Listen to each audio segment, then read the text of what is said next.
Hello everyone, सभी को good morning. सभी स्वस्थ होंगे, मस्त होंगे और अपनी पढ़ाई कर रहे होंगे, ऐसे में मैं खुद मानती हूँ।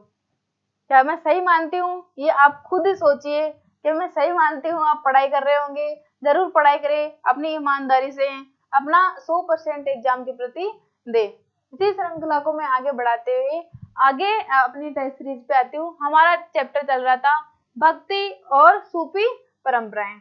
इसमें हमारे लगभग 3 पार्ट कंप्लीट हो गए, हमारा चौथा पार्ट है। मैं वीडियो छोटे ही बनाती हूँ ताकि देखने में अपने को फटाफट अपन लेटे लेटे भी या बैठे बैठे फटाफट वीडियो देख ले, ताकि हमारा रिवाइज हो जाए। तो आते हैं क्वेश्चन पे। हम क्वेश्चन हमारा इसमें 6, निम्नलिखित कथनों पर विचार कीजिए। 2 स्टेटमेंट है, या दोनों सही है या गलत है, ये आपको राइट आंसर बताना है। इसमें पहला, इसमें नल ईरा दिव्य प्रबंध नयनार संतों का एक प्रमुख काव्य संकलन है। दूसरा, इसमें तमिल वेद भी कहा जाता है, इसे तमिल वेद भी कहा जाता है। तो राइट आंसर बताइए दोस्तों, इसमें राइट आंसर क्या है?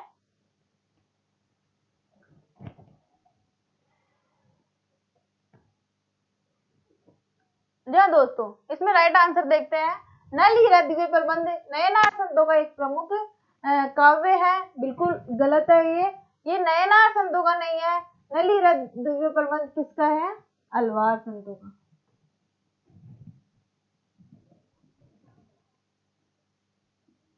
किसका है? अलवार।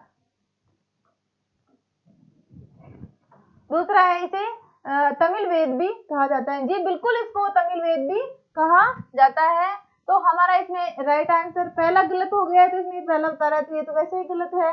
और इसमें ये दोनों तो है ही नहीं, दोनों गलत भी नहीं है। इसमें राइट आंसर हमारा सेकंड, इसमें दूसरा सही है, पहला गलत है, तो हमारा राइट आंसर सेकंड है। इसमें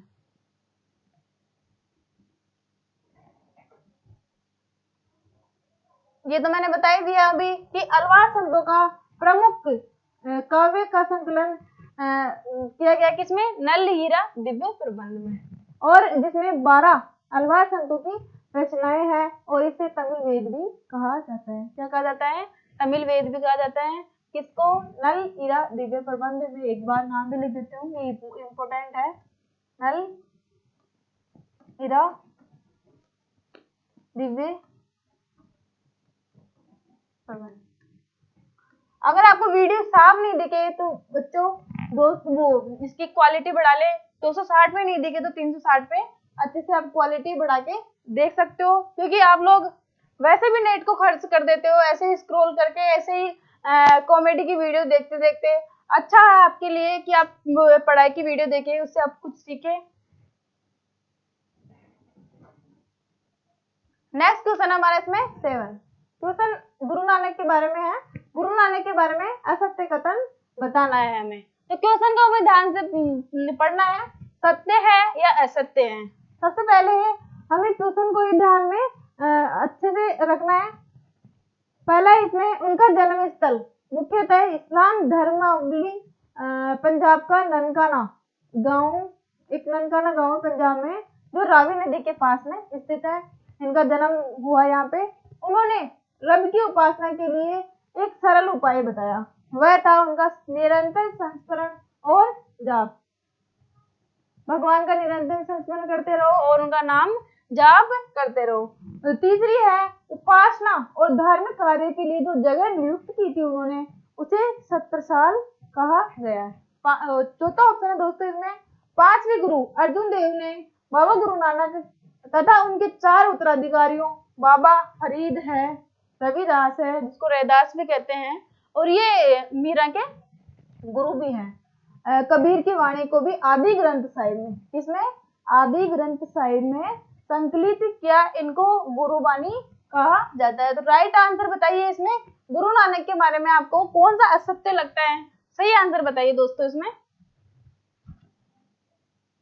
जन्म तो लगभग सही लग रहा है इसमें कि जन्म ननकाना गांव में हुआ था पंजाब में। दूसरा, इसमें रब की उपासना के लिए उन्होंने बिल्कुल सही उपाय बताया था कि भगवान का संस्मरण करते रहो और उनके नाम का जाप करते रहो।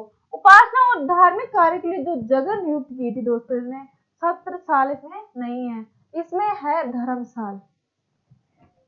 क्या इसमें धर्मसाल जगह फिक्स की थी इन्होंने, जो उपासना और धार्मिक कार्यों के लिए काम में ली जाती थी। चौथा ऑप्शन है इसमें, इनके 5 भी गुरु थे। अर्जुन देव ने गुरु नानक और उनके 4 उत्तराधिकारी थे, जैसे बाबा फरीद है, रविदास है, और कबीर की वाणियों को आदि ग्रंथ साहिबा में संकलित किया और इनको गुरुवाणी कहा गया।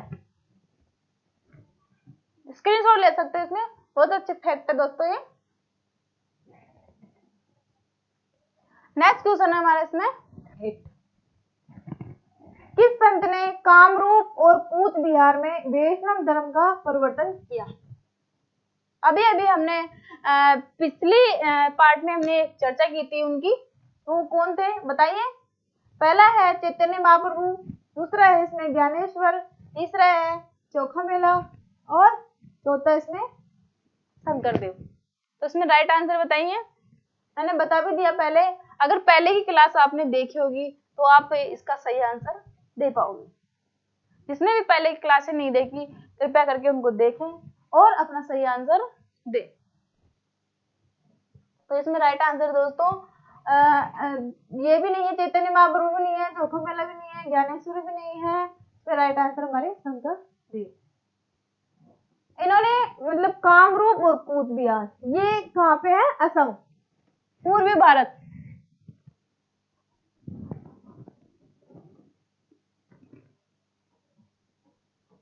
असम में वैष्णव धर्म का वहां पे परिवर्तन इन्होंने किया। अब हम चैतन्य महाप्रभु के बारे में भी देखेंगे, चोखा मेला के बारे में भी देखेंगे और ज्ञानेश्वर के बारे में भी हम देखेंगे।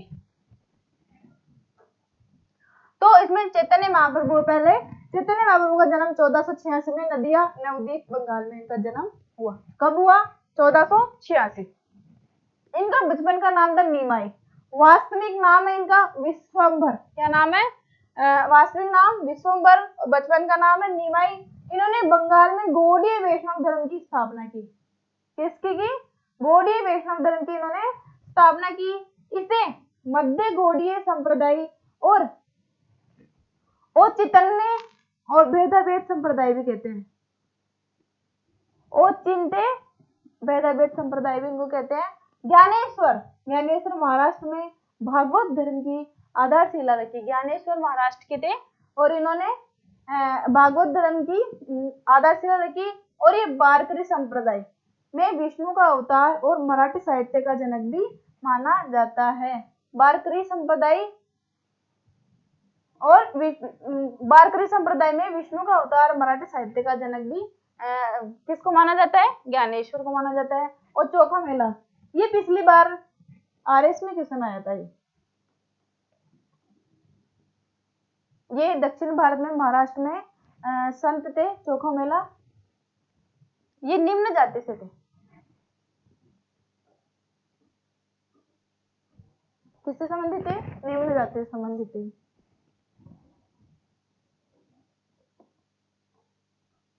दो 2018 का वो पेपर हुआ था।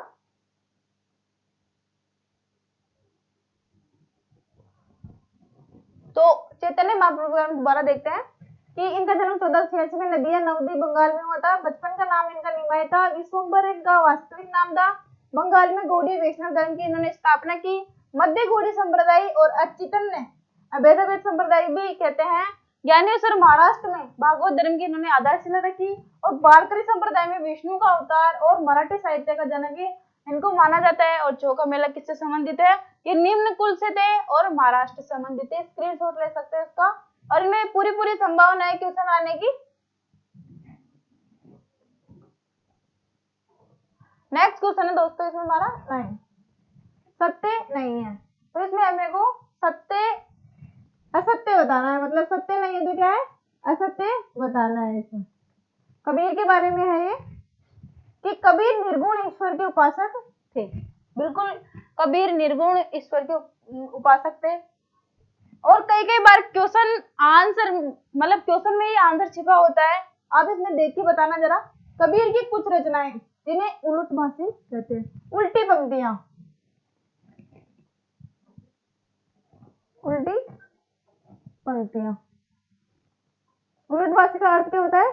उल्टी पंक्तियां। कबीर एक ही ईश्वर की मूर्ति की पूजा के समर्थक थे। कबीर ने हिंदू मुस्लिम धर्म के गुरु की आलोचना की। बताइए दोस्तों इसमें राइट आंसर क्या है? असत्य कथन बताना है इसमें कि कबीर निर्गुण ईश्वर के उपासक थे, मतलब वो मूर्ति की पूजा तो नहीं करते थे। निर्गुण ईश्वर में हम निराकार और भगवान को मूर्ति की पूजा नहीं करते, हम निराकार रूप से हम उनको मानते हैं। कबीर की रचनाएं को उलटभाषी, बिल्कुल ये क्वेश्चन कई एग्जामों में आया हुआ है उलटभाषी वाला। कबीर ईश्वर की एक मूर्ति पूजा के समर्थक थे। तो इसमें ध्यान से पढ़ना है क्वेश्चन को। मूर्ति पूजा के समर्थक जब वो निर्गुण है, निराकार है, तो फिर वो मूर्ति पूजा के समर्थक कैसे हुए इसमें? तो इसमें ये हमारा गलत है और उन्होंने हिंदू मुस्लिम के गुरुओं की भी आलोचना की। बिल्कुल ये राइट आंसर है इसमें नंबर 3। तो आज की हमारी क्लास यहीं समाप्त होती है। अब 1-2 वीडियो हो रहा है, उनके एमसीक्यू के थ्रू आप देख लीजिएगा और यहीं की क्लास समाप्त होती है। थैंक यू, क्लास देखते रहिए।